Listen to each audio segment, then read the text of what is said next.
Hour number 2 underway, Thursday, January 29th, 8 a.m. right here on Jocks. What would your number 3 position be, G-Mac? Quarterback 1, D-tackle 2. I feel like this is really going to surprise some people. But it has to be – this one definitively has to be that guy that can legitimately do certain things. It's not just painting picture with a broad brush on this position for me. It's wide receiver. Close for me, but not quite. Don't say tight end. Yeah, tight end. Oh. There's got to be a certain guy, though. But if he can do all the things that I need him to do, it's too valuable this day and age. With how we're trying to formation people, different things we're trying to do, how I can find my mismatches. You give me an Eli Stowers type guy, we're cooking. We're cooking. So you want the best tight end in the country? Yeah, give me Brock Bowers. That makes sense. That checks out. You know, I'll take Brock Bowers. You take Eli Stowers. Sure. We'll be on the same page there. Listen, this is my list. You can twist my arm into that. You can do it however we want to do it here. This is kind of how it is. All right. You also need to take into account it's a lot harder to find tight ends than it is like a high-end wide receiver. So I'd go high-end wide receiver because the likelihood of me getting one's a little higher. Yeah, so I'll take your leftovers, which are going to be easier to get, and give me 2 B-plus wide receivers instead of my A++ tight end. So I'm going to go for him first. We'll have more fun with that conversation as the show continues. We'll go to the Higginbotham hotline now. Mike Rodak joins us to discuss this situation with Charles Bediako. Before we get to that, Mike, I have to ask you this question. We've been debating on the show today. Krispy Kreme or Dunkin' Donuts? Ooh, I'm a Boston guy, so Dunkin' Donuts all the way. They're on every single street corner up there. But for the actual donuts as well, if you're given that choice, you get to eat one donut in the morning, you're going to take a Krispy Kreme over, or a Dunkin' Donuts over a Krispy Kreme. Probably just out of regional pride, but I will say, having been down here, and there's actually Krispy Kremes down here, there's none up there, those are better. Krispy Kremes are better, but you can get a lot more at Dunkin'. Okay. So I still have to stick with my guns and go with them. Fair answer. We read a tweet in our previous segment from Thomas Mars, the NCAA attorney at large, and he is essentially defending the attorney in this Bediako case that stepped down. How do you view sort of the hows and whys that took place over the last 24 hours? Yeah, I mean, obviously, when you have Tuscaloosa is only so big. Like, there's only so many judges. There's obviously most of the judges have some sort of connection to Alabama. So I don't know if you're ever going to get truly like this beautifully impartial situation unless you change the venue. And to this point, the NCAA hasn't asked to do that. So I think you have to, if you're the NCAA, live with a certain amount of there's a connection here, there's a connection there. In this particular case, he was the only one, based on the people who've kind of done all the research on the judges, that had, this donation to, the Crimson Tide Foundation. So I guess from an appearance standpoint, and this is more about appearance than actual partiality, they made that clear in their filing. It's more about how it looks than what it actually is.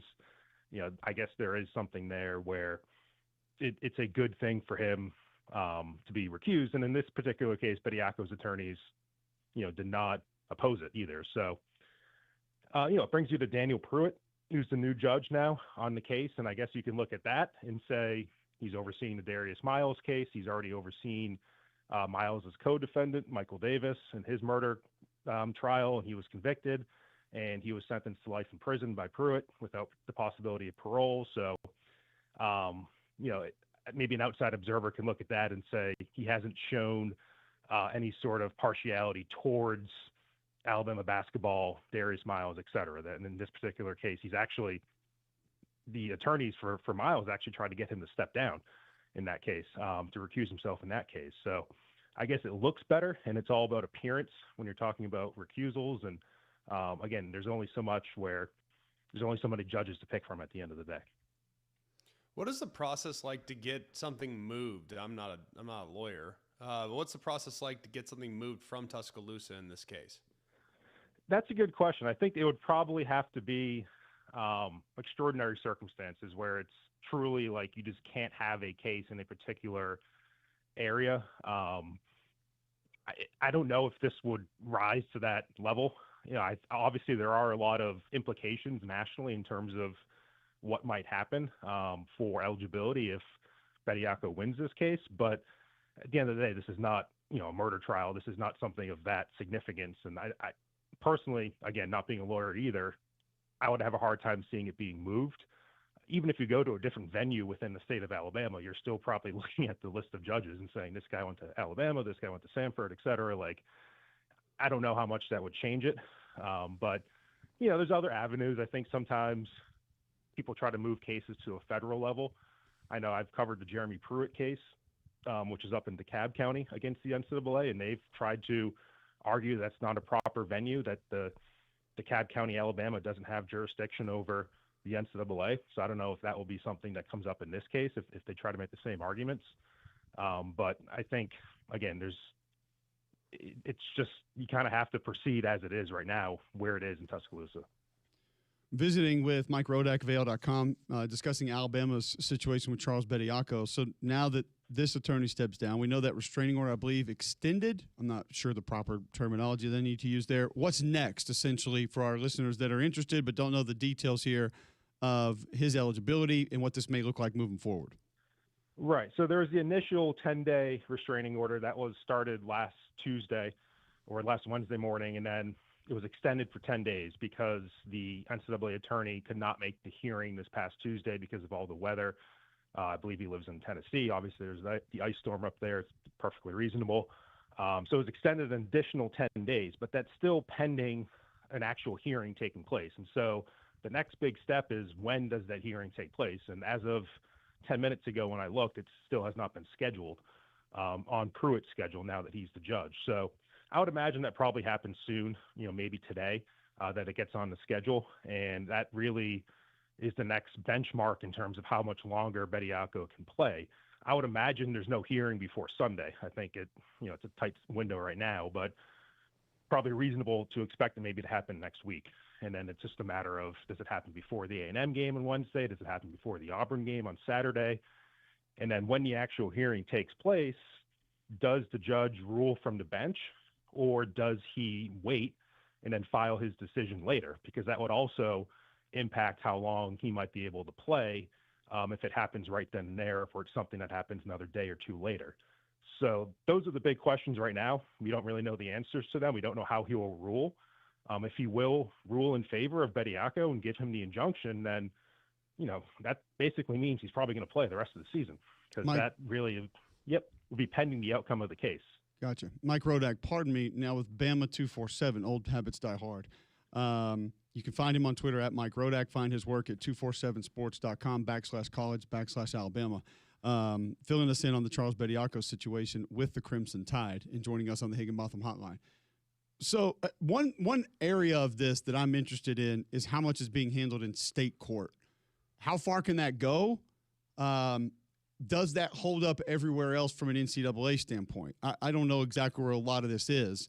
And then just big picture, are you projecting he plays the rest of the season through the NCAA tournament? Is there going to need to be a lot more legal wins for that to take place the rest of this season? Kind of where is it all from a courtroom standpoint? Yeah, I'll start with that question. I think, again, if he wins the injunction, I think it's a pretty good bet that he plays the rest of the season, because once the injunction's in place, then it's just a matter of the lawsuit itself playing out. And then that could take, months with all the filings and hearings, et cetera, that would happen. So I think at that point it would become a question of, can he play a fourth season? Because this is only his third year. Most players get 4 years of eligibility. So would that open the door for him playing next season, even though it's outside of his 5-year window? I don't know. As far as the state court thing, there's been a whole bunch of cases about eligibility, not, in this particular case about a G League player, but just, Diego Pavia, and there's all sorts of players across sports that have been in all different jurisdictions, and they don't always rule the same. And so, there probably needs to be some sort of federal ruling, whether it is the Supreme Court or whatever, that would override all of these. But to this point, that hasn't happened. I think the NCAA would probably have, if they do lose this case, some opportunity to appeal. Again, it would probably be to the Alabama Supreme Court. That would take a while.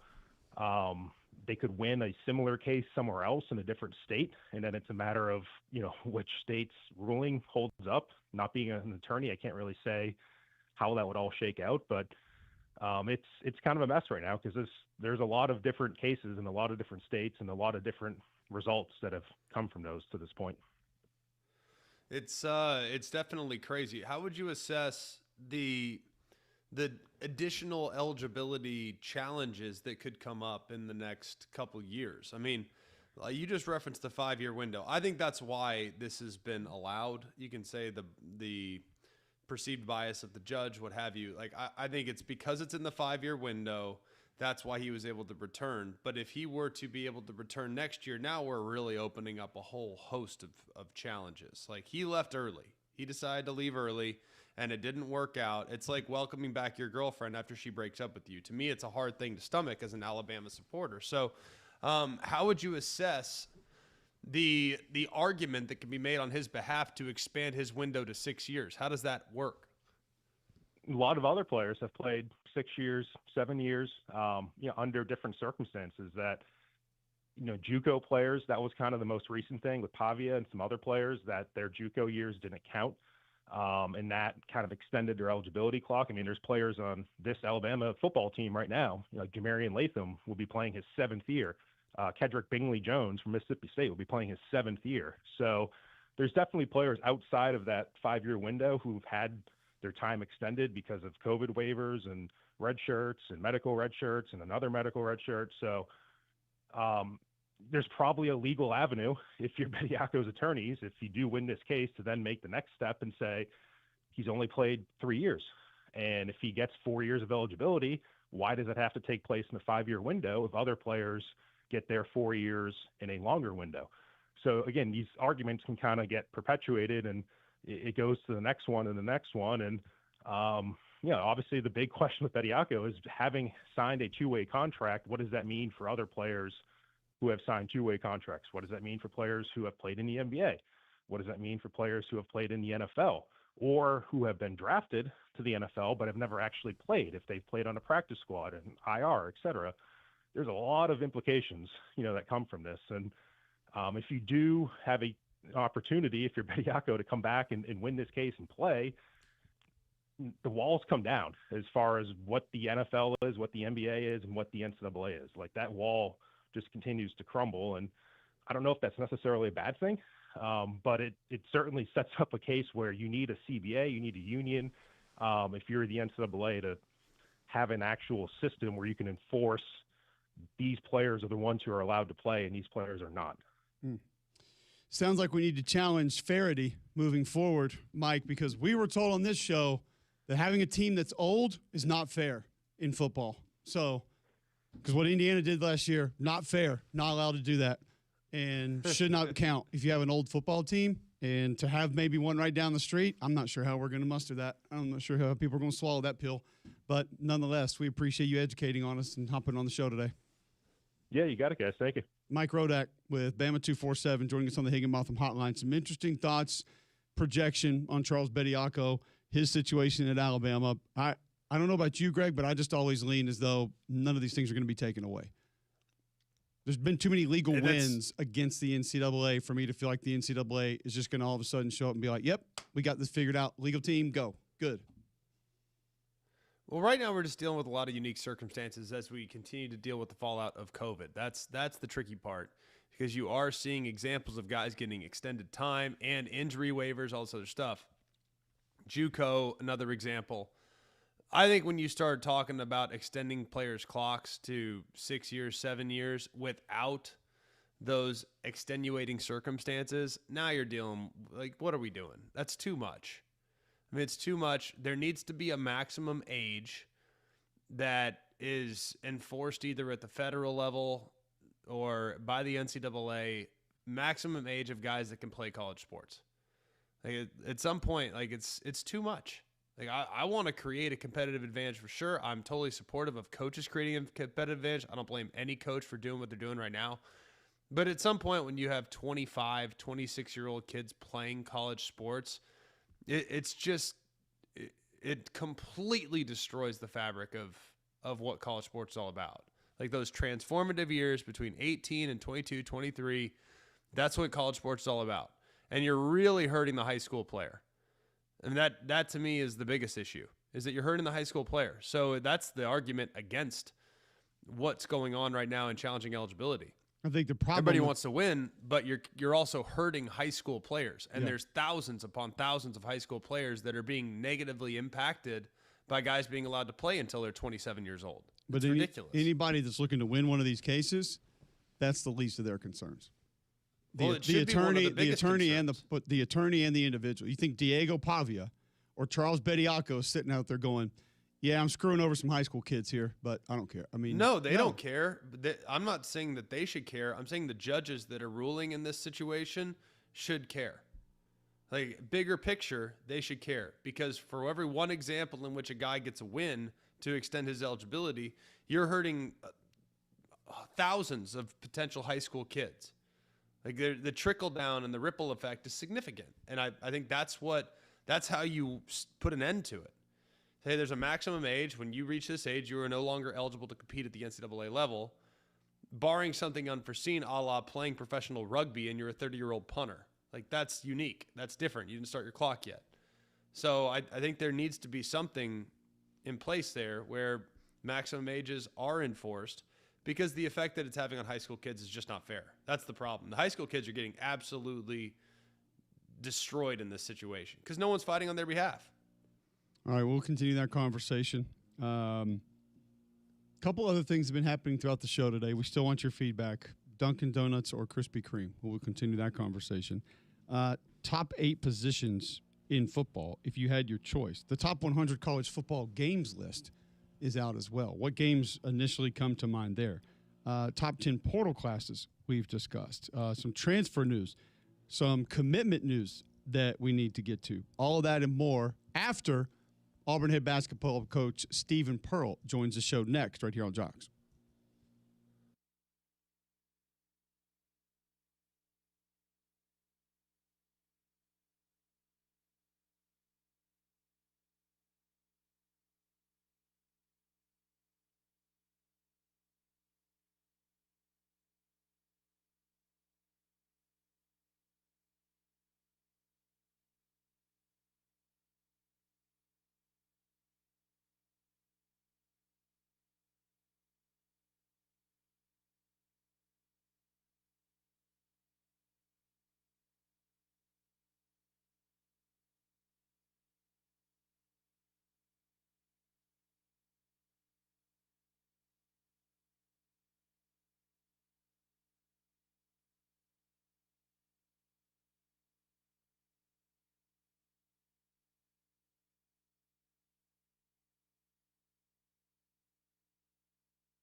All right, welcome back in. McElroy and Cubelic in the morning, 8:20, Thursday, January 29th, right here on Jocks. Listen online, jocksfm.com. App is in your app store. You can listen there. Watch live on YouTube. Search Jocks945. Going back to the Higginbotham hotline, Auburn head basketball coach Stephen Pearl joining the show.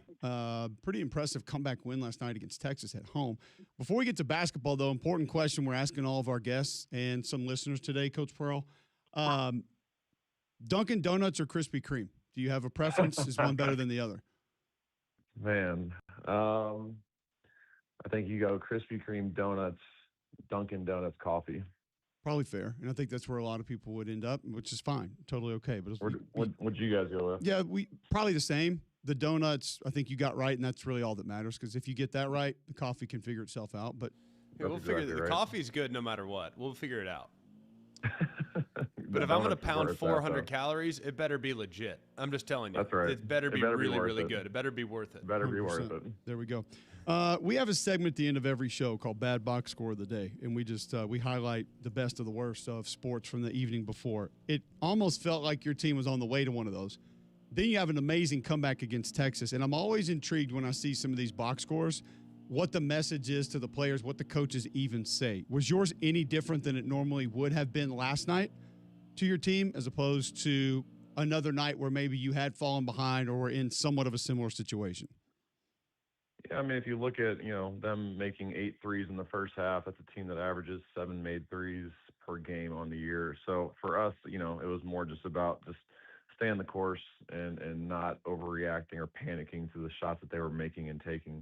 A lot of the shots were shots we wanted them to take. And, over a 40-minute game, I told our guys, they can't continue to do this. The analytics don't line up. They're not going to make, 16 threes. They're just not. But that's a dangerous team because that is a team that is capable, our guys trusted it, did a good job. And obviously it took a couple special second half performances from Keyshawn Hall and Kevin Overton to be able to come away with a win. But, I've said it before and I'll say it again, the Florida game, even the Ole Miss game, and then obviously the Texas game, our team doesn't win that game a month ago. They just don't, all 3 of those games. So, the progressions that our team has made, over the last month since Christmas, has, been encouraging for me as their coach. And we've shown a lot of growth and we've showed a lot of maturity, and we found ways to win games in some interesting fashions.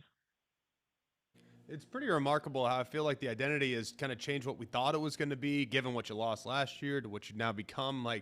Is this kind of where you thought you were going to get, or have you maybe matured perhaps in the paint a little faster than you had anticipated? I mean, what was the expectation for how this team would win games based on how you're actually doing it these last couple of weeks?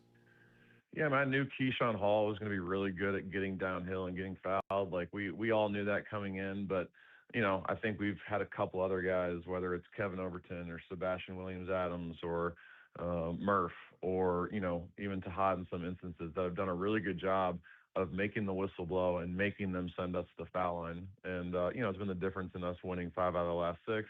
And, it's kind of become the identity of our team, regardless of how big of a size disadvantage we have, which is pretty much every night. We're usually the smaller team.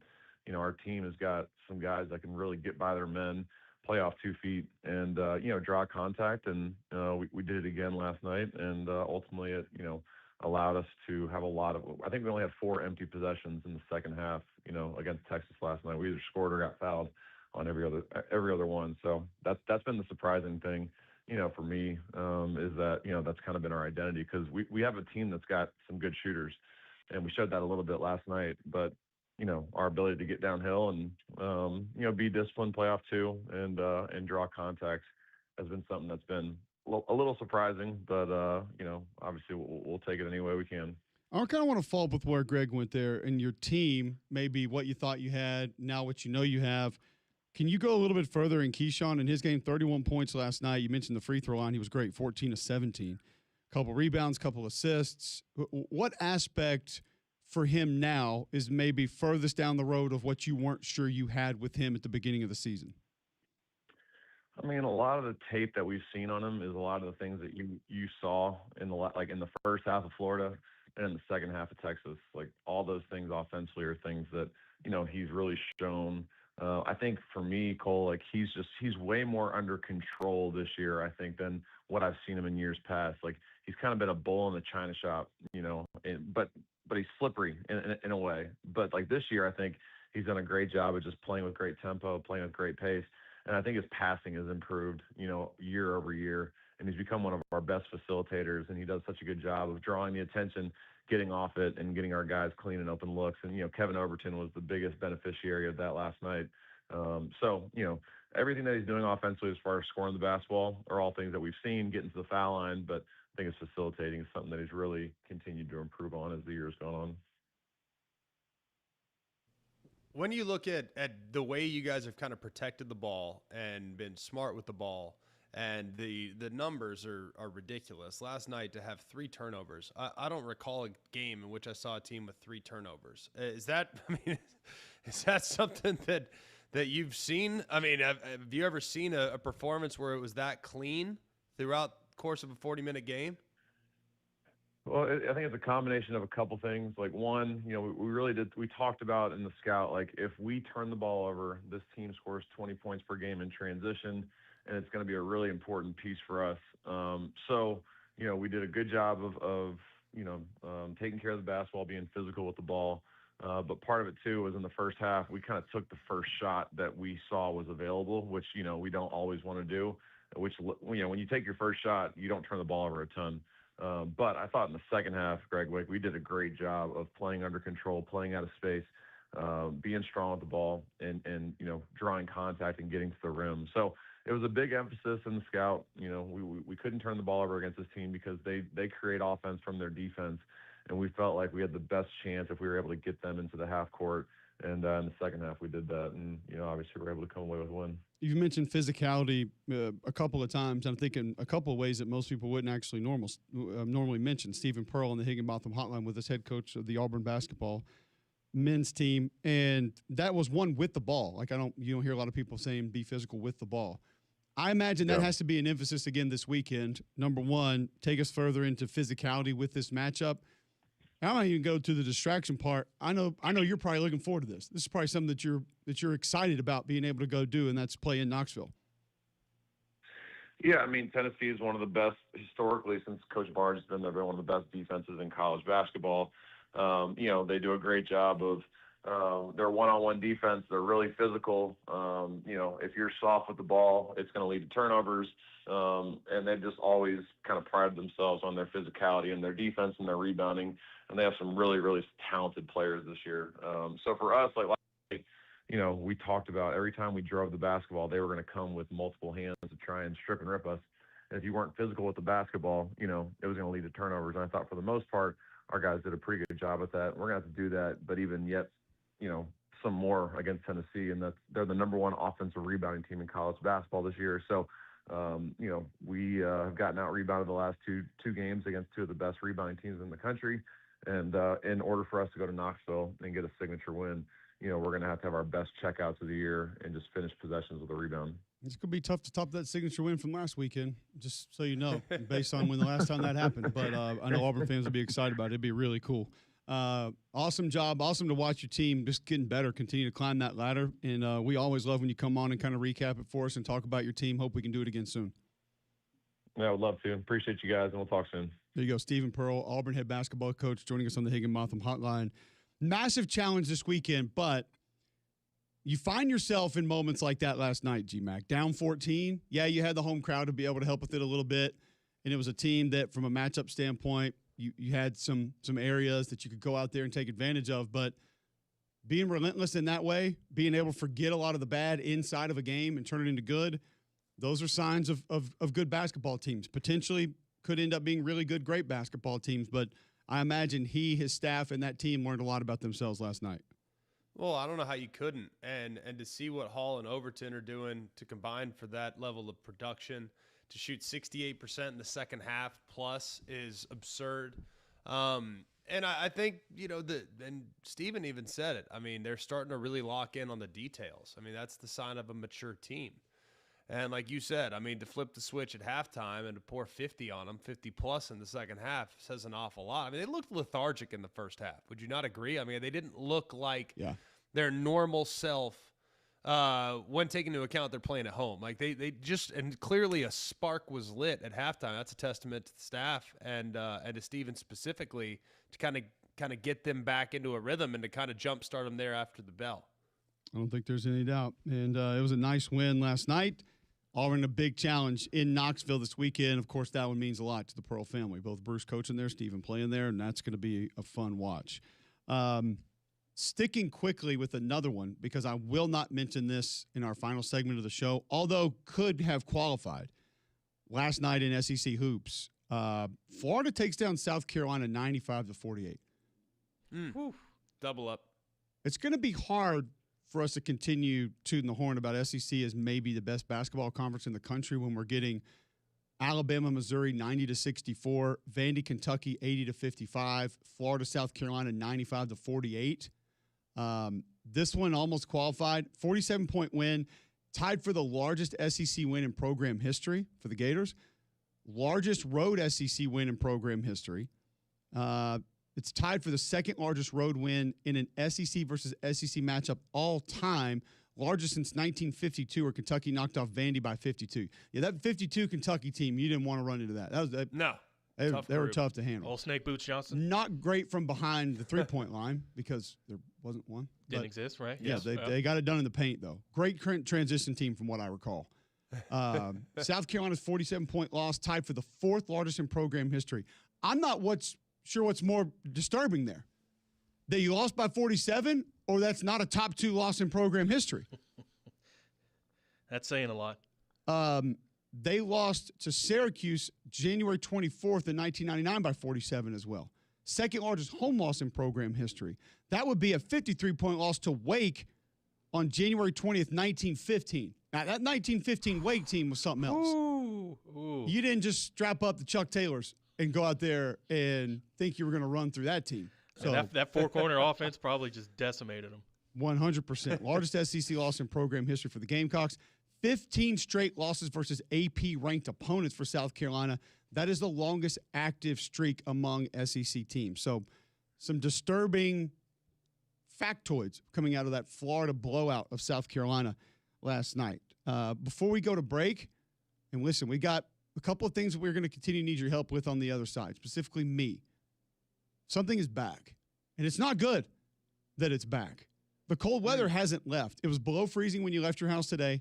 It's not going to get above 51 today, so you're going to need to know about my friends at Noble Eagle Insulation. Mike Mikos and the guys are going to take great care of you. They've taken care of me at my house before. We had one small area near our kitchen that needed some extra insulation. Some of the cool air was getting in, and in this type of year, this type of weather, right there by the pipes in the kitchen was not great. They came by just a couple of minutes, hit it with the spray foam insulation. We have not had an issue since. Fast response time. Crews sometimes can get behind this time of year. Not at Noble Eagle. That's not going to happen to you. If your home is feeling cold, drafty, you get uneven temperatures some places. Listen, this is a Birmingham-based, veteran-owned insulation company. Call Noble Eagle today, 205-490-2399.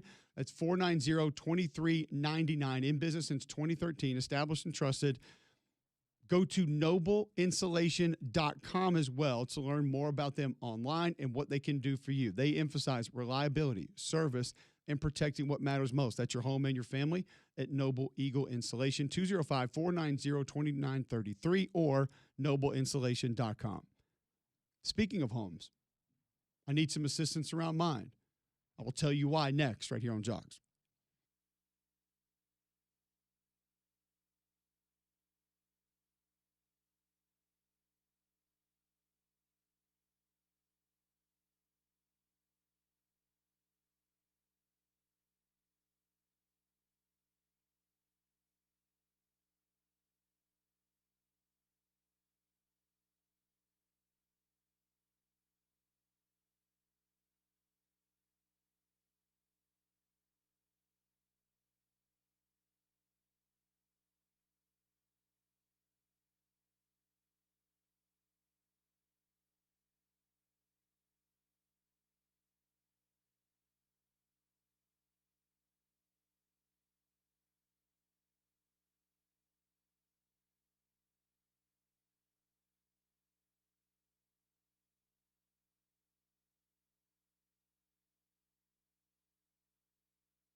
Welcome back in. McElroy and Cubelic in the morning, 8:37, Thursday, January 29th. Quickly, before we move forward.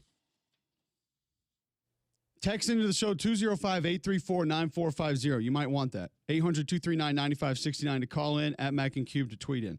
205-834-9450, how you text into the show. Call into the show, 800-239-9569. Tweet in, at Mac and Cube. A lot of ways to listen. Online, jocksfm.com. Download the Jocks app. Search Jocks945. Listen live there. That'll direct you to the YouTube. Search Jocks945 on YouTube. You can watch us live. App also gives you podcasts. You can go back and listen hourly or to individual guests like Matt Jones, Mike Roback, Stephen Pearl, who all joined the show today. Wimp Sanderson coming up at 9. A lot of different ways to listen to the show, including telling your home smart speaker to enable the Jock skill. Bill Smith Buick GMC is the GMC Dealer of the Year, the national champion of GMC dealers. All I got to do is just take the short drive up to Coleman. You'll be glad you did. They can save you thousands upon thousands of dollars by just taking that short drive. You can also shop online at BillSmithBuickGMC.com. You can go and see there's a GMC Sierra SLT 4x4. Most places you're paying close to $70,000. Well, at Bill Smith, you're going to pay $52,500.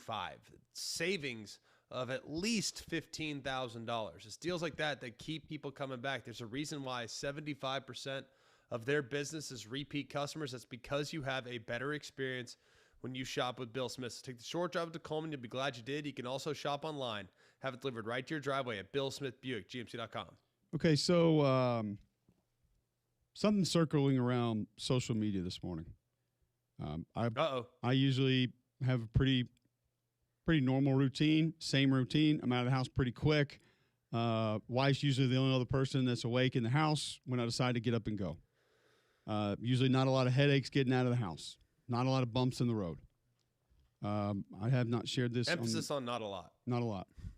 So. Usually not a lot of things in the way of me getting out of the driveway. Not a big driveway, by the way. Driveway connected to sidewalk. Driveway also has basketball goal with sidewalk close to it, same proximity. I'm sending this to the group text now so you guys can see it. We'll go retweet it from the Mac and Cube account. It's cold this morning. I actually need a little extra defrost time on the windshield. So we get out. Actually, I got out initially because I was going to go get like one of the kids' plastic shovels over in like our little sand table rock area that we don't use anymore. And as I get around the front of the vehicle, see some brown spots in the driveway. Oh, no. Not one. No. Not one. Oh, no. No. Not two. Not three. I'm thinking, what we got going over here? We go check this out. Okay, we've just retweeted that from the Mac and Cube account if you need to actually see it. 4 lunks of dog expletive in the driveway. Now, let me further explain this. This is about the most inward dump about 4 feet off the sidewalk into the driveway. Wow. No chance in hell that you didn't see the basketball goal about another 4 feet. Like, we're almost in the paint of where said basketball goal would be for the biggest dump that the dog took. And then we just let the dog was worried about it? Dog didn't care. No. Not a single F given by the puppy. No. Which I wouldn't blame the dog either. I'm not mad at the dog. I'm mad at the human. Or should we even reference this as human?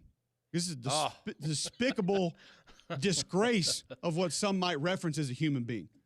And people ask why I do this. I'm hoping that through Instagram, Twitter, this show, Facebook, somebody in Birmingham mentions this, that a-hole actually gets a fact that we've mentioned on air and we're talking about you. Because I'm going to be perfectly honest with you, I might have been down the street from where we are right now if I'd have seen this happen this morning. That's like not even a joke. To let your dog go that far onto somebody's property where there's a basketball goal, what do you think? That my wife and I are out there hooping every day? You got kids out there playing basketball. Kids walking on the street right there. That's where most of the bikes are parked when they pull up to the house to play basketball or football in the backyard. Oh, I don't care. Let's let my dog dump right there. And ADT, I got it out for you too. You're terrible. You're awful. Whew. ADT sucks. I don't care. I don't care if they want to spend money here, if they need to spend money here. It's like the 7th time this has happened that the cameras magically don't pick it up. What's the point of having the cameras? Maybe the guy that's doing it works for ADT. Yeah, I don't need your ruse this morning. No, I know what you're trying to do. I know what you're up to. I'm not falling for it today like I have on other days. No. If you didn't have bags, finger a note in my frozen windshield right there that said didn't have bags, we'll be back. Something. Or just sorry. Put sorry somewhere. I don't understand how a human does this and thinks it's okay. And Right next to the please wash.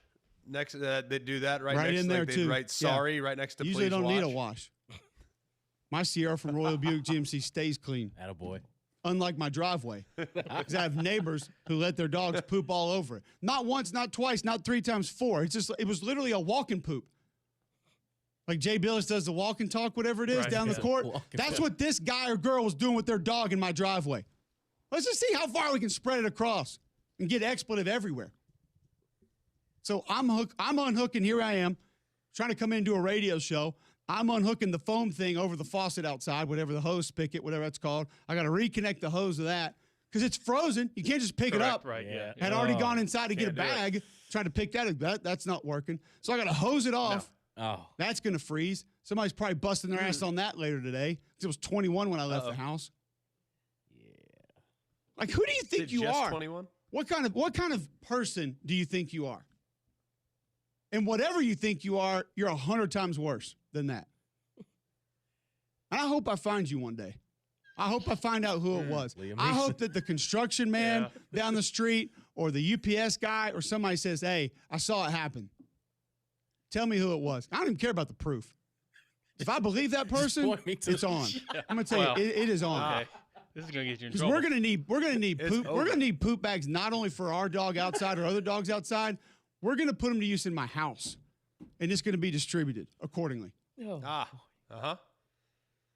But I get where the frustration's coming from. There's one thing to be on the sidewalk, but If you try to dog, like, excuse this right now, things will be No, thrown. no. Things will be thrown inside I'm the not studio. excusing it. It's Thrown. It's the disrespect. Like the fact that you they basically in your house. 100%. Like they pretty much at the front door or back door, just like, hey, yeah. They didn't let the dog do whatever. Like that's disrespect. The yard is one thing. You think? Right. That Like, happens occasionally. The yard, you didn't. I've seen people not have a bag. I've seen people not have a bag and then come back. I've watched it. I've actually done it. Yeah. But This right here is this the is, walk and poop through the driveway. Yeah. Like they stayed there for a minute. Like they were there for a little bit. By the way, all in front of the vehicle, also like where the vehicle Oh. has to pull out. So couldn't just do that Wow. because you're gonna run over it. Is it possible that this is a stray? The dog, Yeah. Do you have strays in your neighborhood? I haven't seen one in a long time. Honestly, there's one dog that gets loose on a regular occurrence, Right. and I know where that dog lives. It's actually not really close to our house, but has ventured towards our house before. Very friendly. What are the big shaggy dogs that like might as well be humans? Golden doodles. Oh, One of okay, those yeah, things. Yeah. Sweet dog. Oh, the It's Notre been, Dame it's fan. been in our house multiple times because it just wants to hang out with you. But I know where that dog lives, and I think I would have seen it this morning. Okay. Yeah. But I don't know what time this happened because ADT is pitiful. I don't care. How do your cameras just not work? Like we pay for the service to record when the people step in and step out of line. And it just it's not there. Not there. Not there this morning. That wasn't in sight. Oh, you gotta pay extra to get non-humans to have the motion activated for that. You didn't pay for that package. That's probably what it was. What I need the AI package? I guess, yeah. Probably so. That's insane. Well, I do need the answer. So I just really, really want to hear the reaction from somebody that's working at ADT that's listening to this, as if it's their fault that your whose fault is it crazy that the neighbor- cameras it's don't not- work? Oh, you're going to identify the person? You're going to know who the person is? Absolutely. We have all the cameras and stuff, and I don't recognize anybody that ever walks in and around no, our I house. disagree ever. with that. I disagree with that. I would know exactly You who. know I would who? probably know who it was just based on the dog. If I not, could pick them out. if not after today, or if the cameras did work, they would be all over social media. Oh, The listening audience would rally around Cole to help find this I would. person. When this happens, in whatever security system I go with or camera system I go with, because it ain't going to be ADT much longer. I can tell you that. Videos will be posted of said individuals. And it's going to happen. Because I've actually done it before. I've posted it one other time before, and I immediately got direct messages saying, that's so-and-so's in-laws. They're in town. Yeah. Good. Wow. I don't know if they do this at the villages or wherever they live, but we don't do it here. Actually, we do it here. We're trying to get people to not do it here anymore. We're trying to change behavior. Yes, it's ADT's fault, Greg.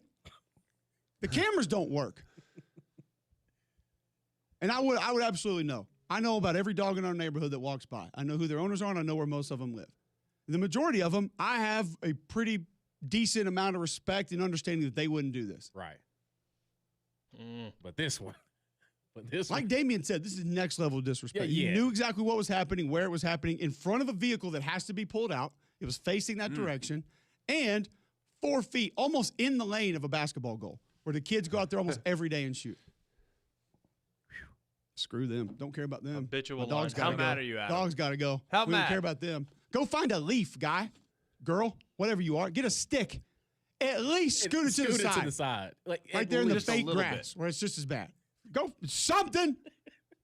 Anything. Knock on my door at 5 a.m. and say, I didn't want to leave you with this, but here it is. If you have a bag, I'll pick it up right now. I'd been better off that way. Right. Yes, I would have. I would have, John. Don't care. Yeah. You'd have just been woken up a little bit early other Fine. than that, but hey, appreciate Might you. have pulled a McElroy and worked out early that day. There you go. Might as There you well go. get Do a sled that. out. Game changer. Imagine I've Change been your whole upstairs on a world. Peloton and this dude walking his dog. I look right. out left and see it. I had those little stupid shoes on running down the street trying to get in. It's like the click clack It commercial. would click clack all over again. It'd have been a fast clickety clack. Busted my rear end. That's insane. Be visiting Norman Waldrop this afternoon with a broken ankle. So what happened, Cole? Broken ankle's the least of your concerns. You might have an Achilles, all kinds of stuff with that deal. I don't know. That feels dicey. I don't know if you want to be chasing somebody in Peloton shoes. I'll end this with this. I am asking nicely. This is my public service announcement to those people who do this. And we'll classify you with the people who leave their shopping carts in the middle of the road and all of the other godforsaken things that some of these humans think is okay, like putting your toes on right there on the machine, whatever it's called, of the getting your bag from the luggage and sitting there with other people trying to pull their bags off, and you got your toes up against it like nobody else is trying to get their bag. You're in there too. Just stop. Have some decency. Have some common sense. Wake up and either yank your dog away from the driveway or use your hands and pick it up. You wipe your own rear end. You can wash your hands. It's not that bad. Throw it to the side. Something other than just leaving it in somebody's driveway for the kids to go step on. Is the driveway more appropriate than like not seeing it in the yard? No. Like, at least in the driveway, you see it. You can avoid it. In the yard, you might not even see it. Get nailed. No. Once again, I know what you're up to. I know your game by now.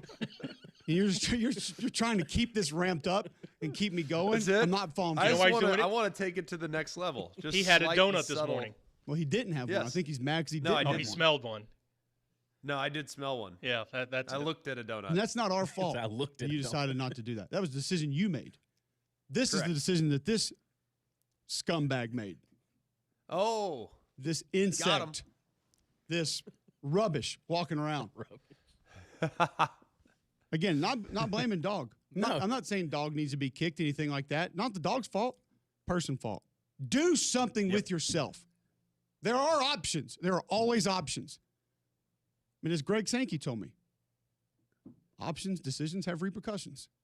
Some of those will be met at some point in time. Because ADT, as in the words of Kenny Powers, you're expletive out. yes. Back with Let's more go. after this.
Tree of Liberty responds on Twitter. Great point. ADT responded. They did respond to my tweet. Don't care. Don't care. Too late now. Doesn't matter. I showed you guys the camera angle live right now where it was. You tell me, John, Damien, because I didn't send it to Greg, that we're not going to be able to identify that person. It's right on top. Clear as day. ADT, we're sorry to hear that. We take all customer feedback seriously and use it to improve our services. Can you DM us with your contact details so we can assist you directly? No, I can't. Yeah. It's not worth the time. Can you provide me with a couple tripwires so I can put them around my property? And if anybody infiltrates, we'll get it taken care of. I'll take care of it myself, ADT, if you won't do it. Just give me that tripwire. That's all I need. I feel like I need to hire like Home Alone security systems. Start making my own booby traps. This is what you've become. You hate that movie, and you're about to succumb to it. If it meant getting rid of this, sign me up. Somebody's suggesting trail cams. I've done that. I did it the last time this happened. Those were less reliable than the ADT cameras. And I was getting 7,000 pictures sent to me a day. All right, back with more next right here on Jocks.